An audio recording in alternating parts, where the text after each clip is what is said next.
In this video, I want to talk about capacitors. And whenever you see this symbol, two lines that are parallel that are of the same length, that represents a capacitor. And really all these capacitors are they're simply just plates of metal. They're really just plates of metal that are parallel next to each other. So what do these capacitors do? What's going on in this capacitor?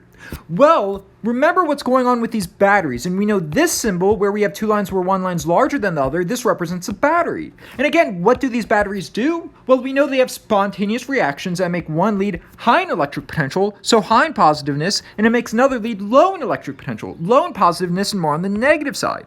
And we know that's what these batteries do. They create these differences in electric potential. They create this voltage, which again is just a difference in electric potential. And if we have a 10-volt battery, we have a difference of 10 volts. So maybe this one is at positive 5 joules per coulomb, and maybe this lead is at negative 5 joules per coulomb.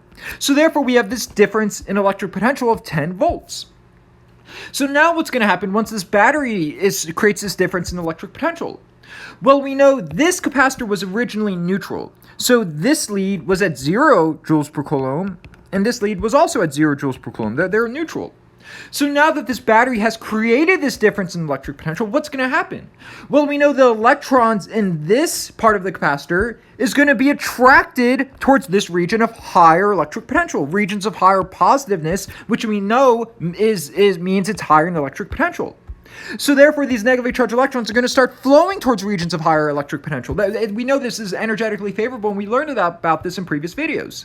So now, as these negatively charged electrons start flowing towards this region of higher electric potential, we know this region is going to start losing these negatively charged electrons. And as it starts losing these negatively charged electrons, this region is going to become more positively charged. So it's going to become more positively charged. And as it becomes more positively charged, we know this voltage and electric potential will change. So what's going on this part of the capacitor now on this side?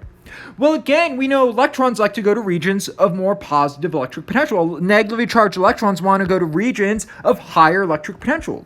And again, we know this region's at 0 joules per coulomb, where this one's at negative 5 joules per coulomb. So 0 is higher than negative 5. This region is higher electric potential than this region.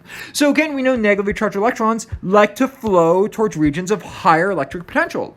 And again, even though this is neutral, remember this battery made this region at negative 5 joules per coulomb, negative 5 electric potential. So therefore, this is relatively higher. So therefore, negatively charged electrons, it's energetically favorable for them to flow to regions that are higher in electric potential.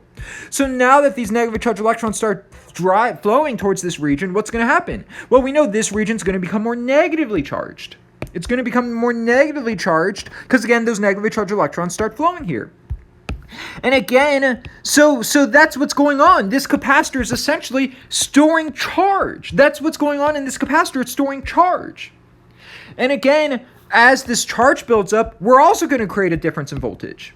And again, if we connect this capacitor with this voltage source for long enough, eventually this voltage source will again become 10 volts. And once it becomes at 10 volts, then we've reached equilibrium. And again, it reaches 10 volts because of those electrons flowing. So, but now you might ask, how much charge is stored on this capacitor? Now, how much charge exactly is going to be stored on this capacitor? Well, we can determine that using this equation.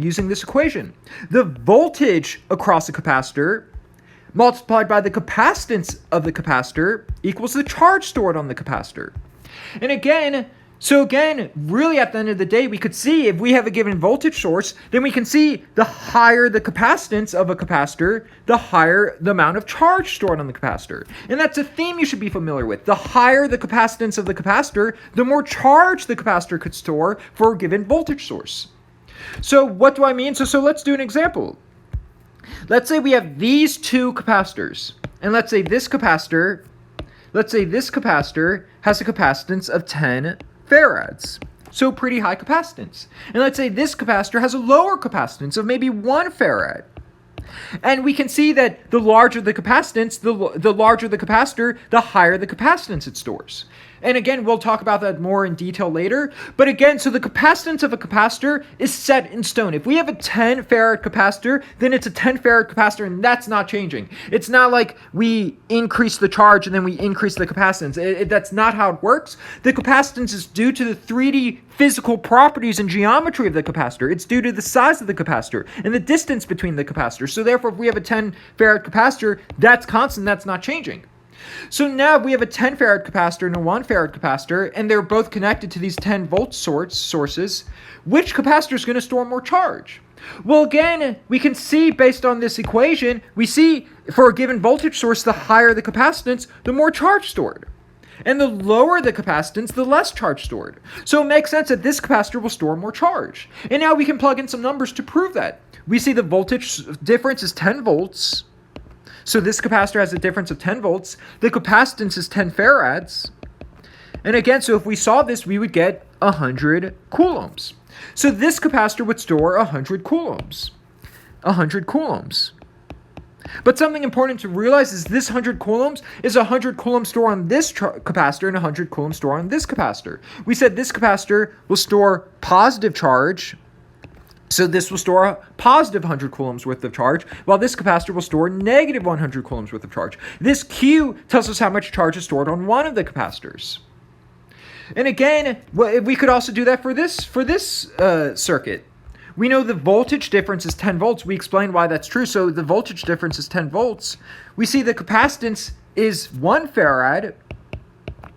So if we saw this, we would get a value of 10 coulombs. So this capacitor stores 10 coulombs. 10 coulombs. And again, that's on this, so negative 10 here and positive 10 here. So that's what's going on with these capacitors. These capacitors store charge. When we have a voltage difference, these capacitors store charge. And the higher the capacitance of the capacitor, the more charge stored. But here's just a disclaimer to be familiar with. The units of capacitance is farad. The units of charge is coulombs. And you might see 100 C and might think that's 100 capacitance maybe. And it gets confusing and the units get confusing, but just be familiar. The units of capacitance is farad.